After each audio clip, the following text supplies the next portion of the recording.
आपको एक एग्जाम्पल दूं कि जानवर अल्लाह रब्बुल इज्जत ने इस दुनिया में बहुतों पैदा किया। जानवर, एनिमल्स,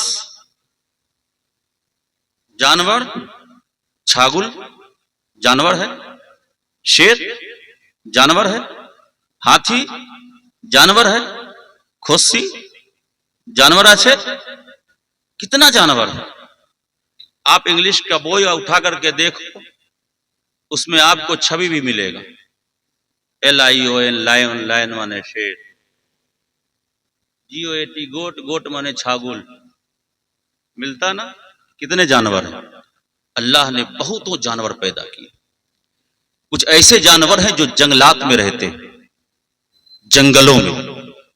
कुछ ऐसे जानवर हैं ना जो पानियों में रहते हैं।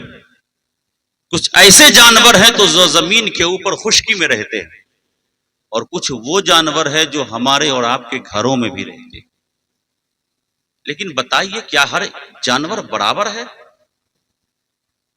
कुत्ता जानवर है ना, छागुल भी जानवर है, मगर देखिए दोनों का खालिक एक ही जात है। दोनों को जो पैदा किया, क्रिएट किया, फकत एक ही जात, जिसे पूरी दुनिया रब कहती है, जिसे पूरी दुनिया अल्लाह अल्लाह के नाम से जानती है। कुत्ता का पैदा करने वाला भी खुदा है, छागुल का पैदा करने वाला भी खुदा है, गोरू का पैदा करने वाला भी खुदा है, शेर का पैदा करने वाला भी खुदा है। खालिक एक ही है, जानवर अलग अलग हैं, मगर हम देखते क्या है, कुछ जानवर वो है जो हमारे लिए हराम है और कुछ जानवर वो है जो हमारे लिए हलाल है। और हम ये बबांगे दोहल कहते हैं कि अल्लाह ने जिस चीज को हमारे लिए हलाल किया हम उसे खाएंगे, हमें कोई रोक नहीं सकता, इसलिए कि जो हलाल है वो हमारे लिए हलाल है। छागुल हलाल है, ज़बह करते हो। आपके घर में अकीका हुआ, ज़बह कर डाल। आपके घर में शादी हुई, ज़बह कर दिया। आपके घर में किसी बेटे की सुन्नत है, ज़बह कर दिया। ज़बह करने के बाद उसे आपने खाया। कुत्ता को कभी हलाल किया? उसी अल्लाह ने ही बनाया ना, मगर कुत्ता हराम हो गया। शेर पकड़े कैसे? काछे कैसे जाएंगे? अगर जाएंगे तो हम क्या शेर को खाएंगे, शेर ही हमें खा जाएगा। हराम। खालिक एक ही है, क्रिएटर एक है, जानवर मुख्तलिफ हैं। क्या वजह है कि कुछ जानवर हलाल हो गए, कुछ जानवर हराम? तो सुनो, इसका जवाब कुछ नहीं, फकत यही है कि मुस्तफा की नजरों में जो भा जाता है वो हलाल हो जाता है, मुस्तफा की बारगाह में जो मरदूद हो जाता है वो।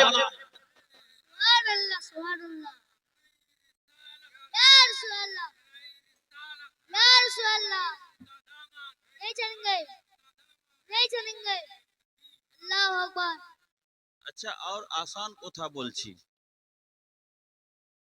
मुस्तफा की नजर में जो भालो हो गया ना, फिर वो खुदा की बारगाह में भी भालो हो जाता है। ये नजरे मुस्तफा का कमाल है कि मुस्तफा की नजर में जो महबूब और प्यारा हो जाए वो अल्लाह के नजदीक भी प्यारा हो जाता है। और जो चीज अल्लाह के नजदीक प्यारा हो ना, वो हम जैसे गुनहगार बंदों के नजदीक भी प्यारा हो जाता है। और आसान, अबू जेहल इंसान আছে কি নেই? মানুষ, আমি মানুষ, अपनी मानुष, कितना मानुष है। इंसान अगर काउंटिंग करना चाहे तो गिन नहीं सकता। मेरे नबी का चचा अबू जेहल मानुष, इंसान, अल्लाह ने उसे भी पैदा किया।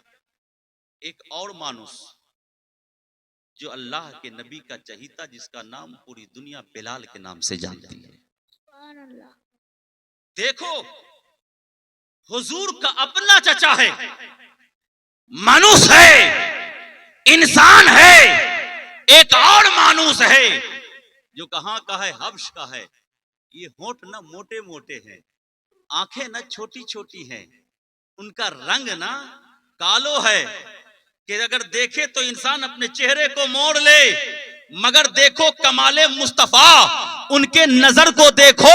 ये जो हो रहा है दुनिया में, ये मुस्तफा के नजर का कमाल है। अपना चचा मुस्तफा की नजरों में मरदूद हो जाए तो जहन्नमी हो जाता है। हब्श का बेलाल मुस्तफा की नजरों में भा जाए तो वो जन्नती हो जाए। अच्छा, বুঝতে পারছেন তো? বুঝতে পারছেন?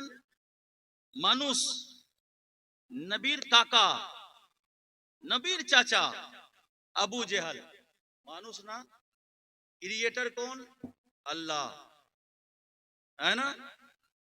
बिलाल काला कलौटा, हब्श का गुलाम, होंठ मोटे मोटे, आंखें बिल्कुल छोटी छोटी, जिस्म के तवाजुन सही नहीं है, मगर देखो अपना चचा मरदूद हो जाए। मेरे नबी का ये तो नजर का कमाल है। चचा हो मुस्तफा को पसंद ना हो तो जहन्नमी हो जाए, गुलाम हो मुस्तफा को पसंद आ जाए तो जन्नती। मुसलमानों, जब से ये जलसा शुरू हुआ ना, कितने लोग थे? बहुत सारे लोग थे। आहिस्ता आहिस्ता आहिस्ता आहिस्ता चांदबारी में तो अब जलसा शुरू हुआ है। पहले तो डकैती होता था। चांदबारी में जलसा अब शुरू हुआ है, पहले डकैती होता था। लोग एक दूसरे के खून के प्यासे थे। मैं सुना, जो सुना वही बोल रहा हूं। कहता कि कहीं से जाओ लेकिन चांदबारी के रास्ते से मत जाना अगर टका है, क्योंकि वहां बहुत छीनने वाले लोग हैं। खैर जो भी हो, हकीकत हो, अल्लाह हम सबको हिदायत दे। मैं आपको बताता हूं कि नबी की सीरत क्या है। मुसलमान, अभी आपने मुझसे पहले एक खिताब तकरीबन 2 से सवा 2 घंटा सुना अकायद पर। अगर अकीदा हमारा मजबूत है ना, और हमारे पास सजदों की तादाद अगर कम है ना, और अकीदा मजबूत है, अगर अल्लाह को हमारा एक ही 2 सजदा या हमारे चंद सजदे ही पसंद हो जाए ना, तो अल्लाह अपनी बारगाह में कबूल कर ले। सुभान अल्लाह। मगर एक वो इंसान है जिसका अकीदा सही नहीं।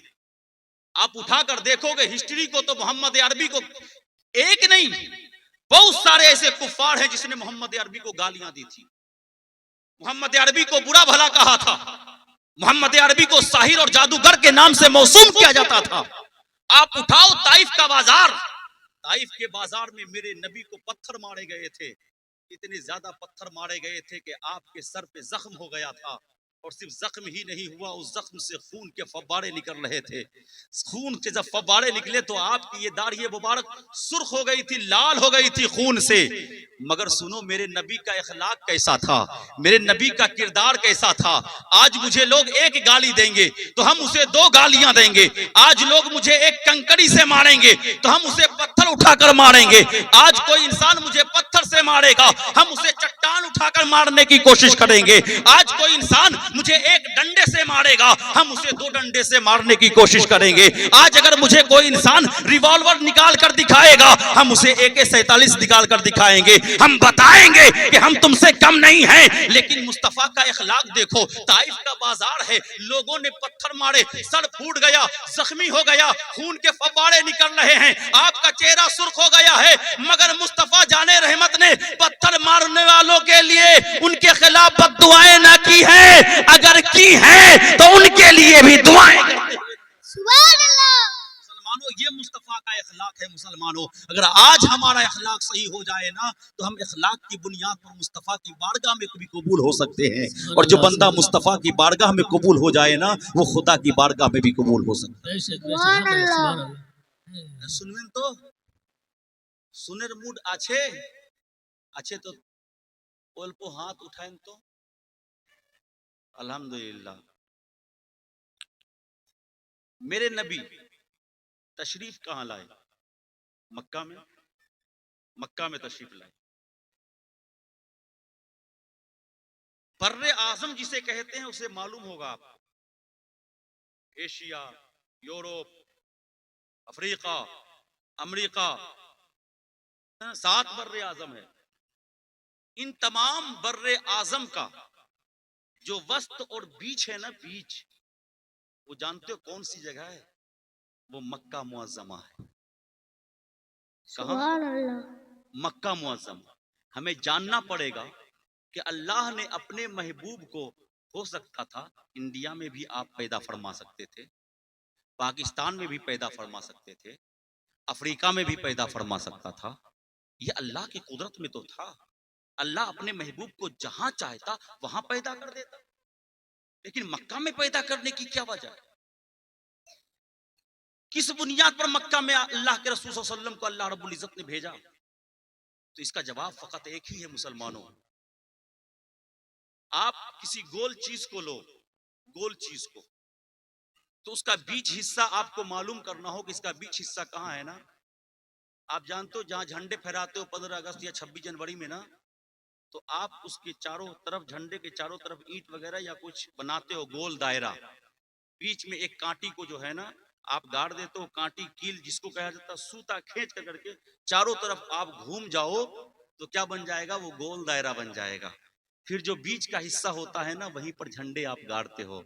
चाहे वो हम आजादी की खुशियां मनाएं, चाहे 26 जनवरी की खुशियां मनाएं कि 26 जनवरी के दिन जो है ये भारत का जो है संविधान लिखा गया था, मुकम्मल हो चुका था, और या फिर हम 12 रबीउल अव्वल की खुशियां मनाएं, हम झंडे उसी पॉइंट पर गाड़ते जो वस्त का होता है। और आपको मालूम है कि ये पूरी दुनिया गोल है, गोल। इस गोल का जो वस्त हिस्सा है ना, वो कहां है? मक्का। और मक्का वो मरकज जगह है कि जहां पूरी दुनिया से लोग आज से नहीं बल्कि हजरत आदम अला नबीना के दौर से मक्के में आते हैं। कुछ लोग वो हैं जो तिजारत की गर्ज से आते हैं, कुछ लोग वो हैं जो खाने काबा की ज़ियारत के गर्ज से आते हैं। आज भी आप देखो कि जब बकरीद के दिन महीना आता है, उससे पहले पहले कितने हाजियों की जमात जाता है। आप क्या सोचते हो सिर्फ भारत से जाता है? नहीं, पूरे मुल्क से जाता है। कहां पहुंचता है? वही मक्का पहुंचता है।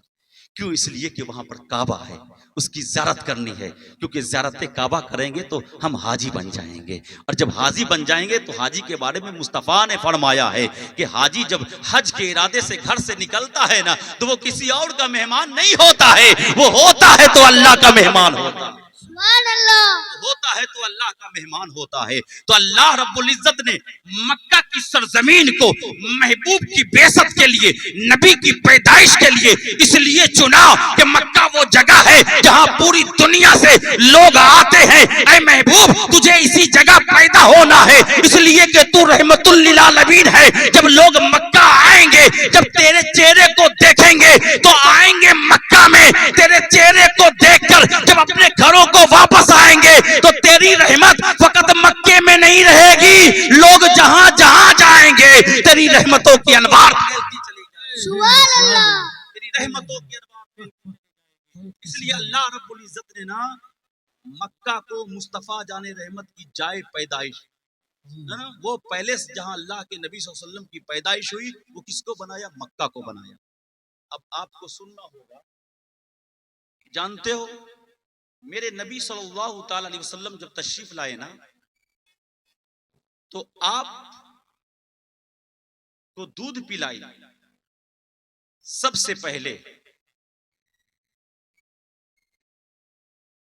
सौबिया, एक लौंडी है, अबू लहब की लौंडी। तो सीख कर करके इल्म जलसा, मैं चाहता हूं कि जब जलसा करो ना तो कुछ सीखना हो। अबू लहब की लौंडी का नाम क्या था? सौबिया।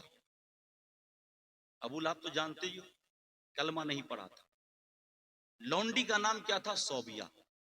जब मोहम्मद अरबी सल्लल्लाहु अलैहि वसल्लम की आमद हुई, आप जब तशरीफ लाए ना, तो वही लौंडी जो सौबिया थी वो गए इसके पास, अबू लहब के पास, कहे कि आपने सुना आपके घर में एक खूबसूरत बच्चा पैदा हुआ है, आपका भतीजा पैदा हुआ है। तो अबू लहब ने ना, जाहिर सी बात है काका को खुशी क्यों ना हो, अगर घर में बच्चा पैदा होना तो फूफू की खुशियां मनाती। फूफू को जानते हो बंगला में क्या कहते हैं? पीसी। पीसी ना, पहले के दौर में जानते हो ये मोबाइल नहीं था, तो रोड वगैरह पर मार्केट में जानते हो एक शीशे का घर बना हुआ होता था, उसके अंदर टेलीफोन होता था वायर वाला, उसके बाहर लिखा होता था पीसी, है ना। फूफी को आप लोग पीसी कहते हो ना। तो जाहिर सी बात है किसी घर में अगर बेटा पैदा हो, कोई पैदा हो, खुशियां आए तो किसको खुशी नहीं होती। दादू अलग खुशियां मनाता, दादी अलग खुशियां मनाती, काका अलग खुशियां मनाता, भाई अलग खुशियां मनाता, सब के सब खुशियां मनाते।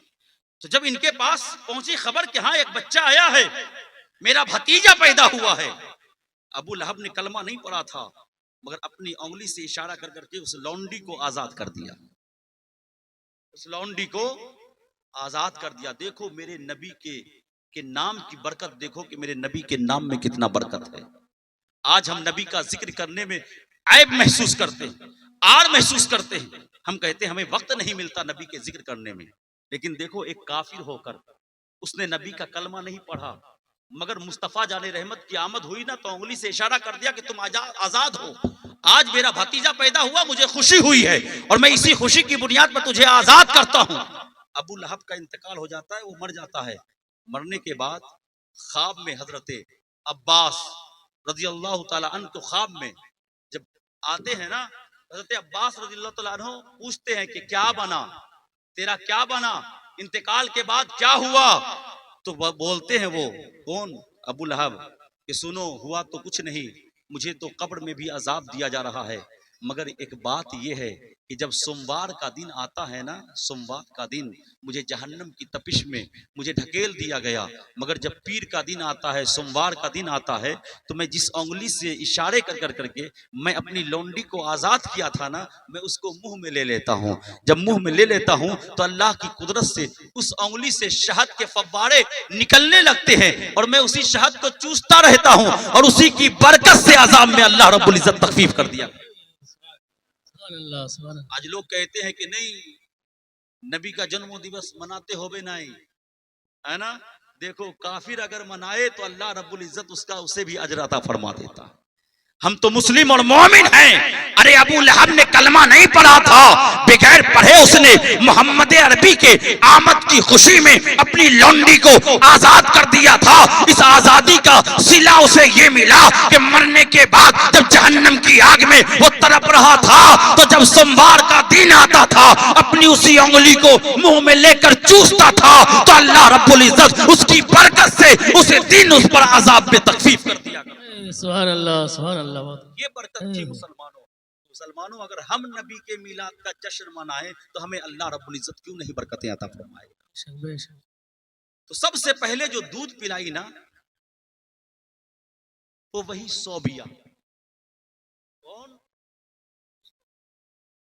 फिर हजरते आमना, फिर उसके बाद हजरते दाई हलीमा।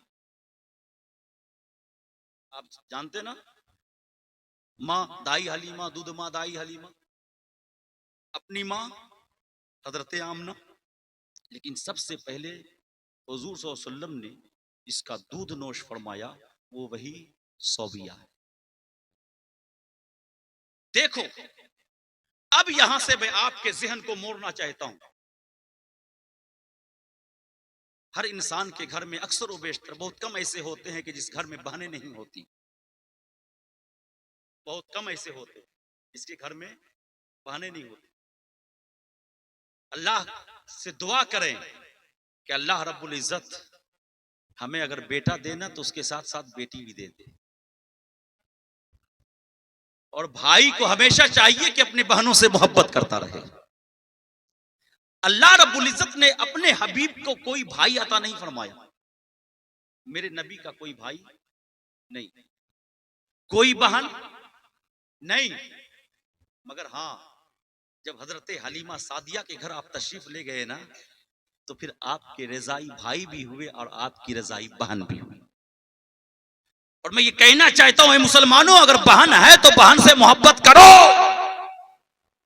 आज लोग क्या करते हैं, अपने बहनों का हक मार लेते हैं, है ना, बहनों का हक मार लिया।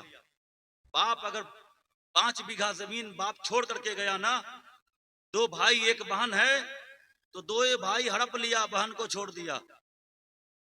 और हम ये कहते हैं कि हमसे बड़ा मुस्तफा जाने रहमत का कोई आशिक नहीं है। कैसे आशिक हो? क्या इश्क इसको कहते हैं कि मुस्तफा की शरीयत से हट करके चलो? मेरे नबी ने अमल कर करके दिखाया कि बहनों का हक क्या होता। हालांकि अल्लाह ने मुस्तफा को, मेरे नबी को, अपनी जाती कोई बहन अता नहीं फरमाया था। सगी बहन नहीं थी मेरे नबी। मेरे नबी की अगर बहन थी तो कौन? दूध बहन थी, रजाई बहन थी, हजरत हलीमा सादिया की बेटी थी, और उसे ही मेरे नबी अपनी बहन की तरह माना करते थे। क्या प्यार दिया है मुस्तफा ने अपनी बहन को, मैं आपको बताता हूं। एक रजाई बहन को मुस्तफा ने इतना प्यार दिया, तो सगी बहन को हमें कितना प्यार देना चाहिए। अरब का यह दस्तूर था कि जब शाम का वक्त होता था, शाम बिकाल मगरिब पूरे, तो हर बहन अपने घर से अपने भाई को गोद में ले लेकर करके बाहर निकलती थी। जब छोटा बच्चा होता था सारे घरों से, क्योंकि हलीमा सादिया का घर वहां था कि जहां अक्सरों बेशतर सब दाइयां थी दूध पिलाने वाली। वो औरतें थीं जो किराए पर दूध पिलाया करती थी। तो जाहिर सी बात है सबके घर में कहीं ना कहीं से, वहां मक्के से, कहीं किसी और जगह से, किसी और जगह से बच्चे को लेकर करके आती थी, वो दूध पिलाती थी, उसका किराया लिया जाता था। तो सबके घर में कोई ना कोई बच्चा होता था, फिर उनके अपने बच्चे होते थे। दस्तूर ये था कि जो छोटा बच्चा, नन्हा बच्चा, कोई उसकी मां लेकर के आती ना, तो बहन उस बच्चे को लेकर करके अपने घर से बाहर एक मैदान में निकलती थी, और मैदान में निकल कर उस भाई का चेहरा देखकर कोई अपने भाई के आंखों की तारीफ करती थी, कोई अपने भाई के रुखसार की तारीफ करती थी, कोई अपने भाई के होंठ की तारीफ करती थी, कहती थी मेरे भाई जैसा तो तुम्हारा भाई नहीं है। उधर से वो लेकर के चली आई, वो कहती थी कि मेरे भाई जैसा तो तुम्हारा भाई नहीं है।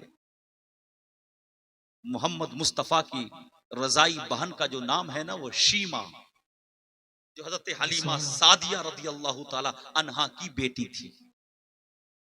शीमा वहां के रीत और रिवाज की तरह जब शाम में अपने भाई मोहम्मद मुस्तफा को लेकर जब बाहर निकलती थी, तो वहां सबकी बहनें ये कहती थी, ऐ शीमा तुम इस बच्चे को लेकर हट जाओ, मेरे भाइयों से इसका कोई तकाबुल नहीं है। इसलिए कि इस मोहम्मद का चेहरा जब देखता हूं तो और चांद को देखता हूं तो मेरी नजरों में चांद मांद पड़ जाता है। मोहम्मद का चेहरा खूबसूरत। सुभान अल्लाह, सुभान अल्लाह। नारे तकबीर, नारे रिसालत, जश्न ईद मिलादुन नबी, जश्न ईद मिलादुन नबी, नारे तकबीर, नारे रिसालत। होता है ना, फख्र करती है, मेरे पास इतना दौलत, मेरे पास इतना माल, तुम्हार काछे की आछे, मोर काछे तो आछे, है ना, मेरा भाई बहुत खूबसूरत है, तुम्हारा भाई तो काला है ना। होता है ना, लोगों को ये करते हैं, मेरे पास ये है, मेरे पास इतने अच्छे सामान है, अच्छी अच्छी चीजें हैं, तुम्हारे पास क्या है। तो बहनें अपने अपने भाइयों को गोद में लेकर के निकाला करती थी, और निकलने के बाद सब के सब अपने अपने भाइयों की तारीफ क्या करती थी। अगर किसी का भाई काला भी होता ना, तो बहनें कहती अरे काला है, जरा इसकी शक्लें तो देखो, अल्लाह ने कितनी बेहतरीन बनाया है, इतना खूबसूरत बनाया है। एक भाई और बहन का प्यार उस वक्त क्या था और आज क्या है, जानते हो? मुस्तफा ने उस बहन से कितना प्यार किया। अपनी बहन नहीं थी, आज हम अपने बहनों की जमीन को हड़प करके खा जाते हैं। बताइए, ये जायज नहीं है शरीयत इस्लाम में। आप पकड़े जाओगे कब? अगर आपने अपने बहन को हिस्सा नहीं दिया अपने बाप के जमीन और जायदाद में से, तो आप कब्र में भी पकड़े जाओगे और हश्र में भी पकड़े जाओगे। रिजाई बहन है। जंग हुई, हजरत शीमा जो थी अल्लाह के नबी सल्लल्लाहु अलैहि वसल्लम की रजाई बहन, आपकी शादी, आपका महर किसी दूसरे कबीला में हो, और मोहम्मद अरबी सल्लल्लाहु अलैहि वसल्लम और उनके असहाब का जंग उस कबीले वाले से हो गया। कबीला कबीला में टकराव होता है ना, कबीला कबीला, एखेने भी कबीला कबीला अच्छे है ना, आमी प्रधान, आमी चौधरी, तो आमी मालिक, बोलता আমার মতন कोई नहीं, আমি চৌধুরী আছি, चौधरी किसेर चौधरी, कब्र में सब चौधरी पन निकल जाएगा। हकीकत में चौधरी वही होगा जो मुस्तफा का सच्चा गुलाम होगा। हकीकत में चौधरी वही होगा जो अल्लाह के अहकाम को मानकर जिंदगी गुजारता होगा, वरना तो सिर्फ दुनिया ही में चौधरी रह जाओगे, कब्र में कोई पहचान नहीं। हकीकत में बादशाहत वही है जो मुस्तफा जाने रहमत को कबूल कर चुका हो, जो मुस्तफा जाने रहमत से लगाव लगा लिया हो, जो मुस्तफा जाने रहमत से इश्क कर लिया हो। मुसलमानों, रजाई बहन से प्यार देखो मेरे नबी का, और आज आप अपनी बहन से कितना प्यार करते हो उसका तकाबुल करो। जंग हुआ तो जो मुस्तफा की रजाई बहन थी उनके कबीले को पस्ती हुई, वो लोग फतह नहीं हासिल कर पाए। जब वो लोग हार गए ना जंग, तो उनमें से कुछ कैदी बना लिए गए, कैदी बनाकर मोहम्मद मुस्तफा सल्लल्लाहु अलैहि वसल्लम के बारगाह में लाए गए। अब जो उसका लीडर था ना, हजरत शीमा के कबीले का जो लीडर था ना, वो चंदा इकट्ठा करता था अपने कबीले वालों से कि चंदा दो, जाएंगे हम वहां, फिदिया देकर करके हम उसे छुड़ा लेंगे कैदी को। जब उसका लीडर, उसका सरदार वही शीमा के दरवाजे पर जब खटखटा मारा, जब दस्तक दी, अंदर से वो निकली। निकलने के बाद कहती क्या बात है? कहा जंग हुई थी मोहम्मद मुस्तफा के सहाबी के साथ, हम पसपा हो गए, हमारे कुछ कैदी को वहां कैद कर लिया गया है, इसलिए हम सब ने मिलकर तहिया किया है कि हम कुछ चंदा करेंगे, और चंदा करने के बाद कुछ फिदिया देकर करके हम अपने कैदी को छुड़ा लेंगे। शीमा ने कहा क्या नाम तुमने कहा? कहा मोहम्मद अरबी के सहाबा ने। कहा तुम अभी से चंदा करना बंद कर दो, अभी से चंदा बंद करना बंद कर दो, चंदे की जरूरत नहीं है। अगर ले चलना हो तो मोहम्मद की बारगाह में मुझे ले चलो, अगर ले चलना है तो मोहम्मद की बारगाह में मुझे ले चलो। कहा तुम जाकर क्या करोगी? तुम पहचानती हो मोहम्मद को? कहती है क्यों नहीं, हमारा और उनका बचपना एक साथ गुजरा है, वो मोहम्मद कोई और नहीं मेरा भाई लगता है। सरदार कबीले के सरदार ने चंदा करना छोड़ दिया, शीमा को लेकर के चले गए। जाने के बाद पहरा लगा हुआ था मोहम्मद अरबी सल्लल्लाहु अलैहि वसल्लम के बाहर, सहाबे किराम का झुरमुट था, किसी को अंदर दाखिल होने नहीं देते थे। दोनों तरफ से नेज़े को यूं कर लिया गया, भाले थे कि अंदर दाखिल होने नहीं देंगे। शीमा का जुर्अत देखो, उन्होंने उस भाले को अपने हाथों से हटाया और कहती हुई अंदर चली जाती, तुम जानते हो मैं कौन हूं, मैं कोई और नहीं, अना उख्ते मोहम्मदिन सल्लल्लाहु अलैहि वसल्लम, मैं अगर हूं तो मोहम्मद सल्लल्लाहु अलैहि वसल्लम की बहन हूं। जब अंदर दाखिल हुए, मुस्तफा जाने रहमत को जब पता चला बहन आई है, तो जहां आप आराम फरमा थे वहां से खड़े हो गए, जहां आप आराम फरमा थे वहां से आप खड़े हो गए। फरमाया ऐ बहन बहुत दिनों के बाद आज तेरा दीदार हुआ है, ऐ बहन बहुत दिनों के बाद आज तेरा दीदार हुआ है, बता तुझे किस चीज ने यहाँ खींच करके लाया है, क्या बात है? शीमा कहती है ऐ मेरे भाई, आपके सहाबी से मेरे कबीले वालों की लड़ाई हुई थी, जंग हुई थी, उस जंग में हम पसपा हो गए, हम पसपा हो गए जंग में, कुछ कैदी कैद कर करके आपके सहाबी लेकर के चले आए हैं, हमारे कबीले के वो कैदी हैं, ऐ मोहम्मद उसे छोड़ दीजिए। मोहम्मद अरबी सल्लल्लाहु अलैहि वसल्लम ने, बहन ने एक मर्तबा कहा ना, मोहम्मद अरबी ने सारे कैदियों को छोड़ दिया, सारे कैदियों को छोड़ दिया।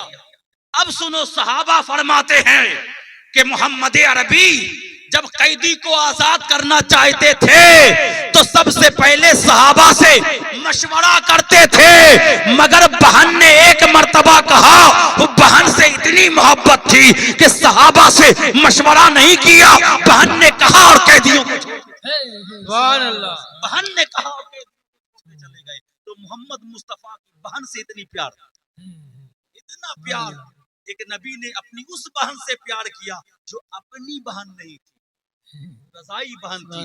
और आज हम आशिक रसूल वो हैं जो अपने बहन की जमीन को भी मार लेते हैं, हक नहीं देना चाहते, विरासत में उसे खाली कर देते हैं। मुसलमानों, मुसलमानों जानते हो, आज हम वो कौम हैं कि जो दिन भर में एक बार नहीं कई मर्तबा अनेक मर्तबा झूठ बोलते नजर आते हैं।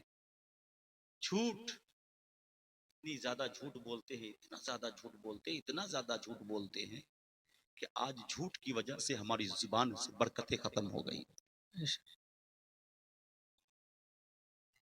नबी ने 40 साल के बाद ऐलान नबूवत फरमाया था। 40 साल बाद ऐलान नबूवत फरमाया था, नबूवत का, अपने नबी होने का ऐलान किया था। नबी तो आप उस वक्त से थे जबकि हजरत आदम भी मौजूद न थे। नबी तो आप उस वक्त से थे, मगर हुजूर ने नबूवत का ऐलान 40 साल की उम्र में फरमाया। जब 40 साल के वक्त में आपने नबूवत का ऐलान फरमाया ना, तो इतने साल में मक्के के कुरैश जो मोहम्मद अरबी को बुरा कहते थे, जो मोहम्मद अरबी को गालियां देते थे, जो मोहम्मद अरबी को साहिर कहते थे, जो मोहम्मद अरबी को जादूगर कहते थे, मुसलमानों वो सब कुछ कहते थे, मगर जब उनसे पूछा जाता था कि ये बताओ क्या मोहम्मद ने अपनी जिंदगी में कभी झूठ बोला है, तो काफिर भी कहते थे कसम है उसकी जिसकी मैं इबादत करता हूं, मैंने आज तक मोहम्मद अरबी को कभी झूठ बोलते नहीं देखा। मक्के के काफिर भी मोहम्मद अरबी की सच्चाई की गवाही देते थे, और आज हम उसके उम्मती होकर करके सच नहीं बोल पाते हैं, झूठ बोलते हैं। मुसलमानों, ये झूठ वो चीज है जिससे आपके रिज़्क़ की बरकतें छीन ली गई है। आप हजरत खतीजतुल कुबरा के सामान की ज़ियारत और तिजारत के लिए जाया करते थे ना, तो कभी आप झूठ नहीं बोलते थे। जानते हो, मोहम्मद अरबी की तो बहुत दूर की बात, वो तो ज़ाते लाम, वो तो ज़ात ऐसी ज़ात है ना कि जैसी आज तक उस ज़ात की तरह किसी औरत ने जना ही नहीं, और उस जैसी सूरत वाला आज तक पूरी दुनिया ने किसी को देखा ही नहीं। ऐसी ज़ात मोहम्मद अरबी की ज़ात है। मुसलमानों, आज हम झूठ बोलते हैं, झूठ बोलना छोड़ दो। आज आप कहते हो रिज़्क़ में बरकत नहीं है, आप कहते हो कि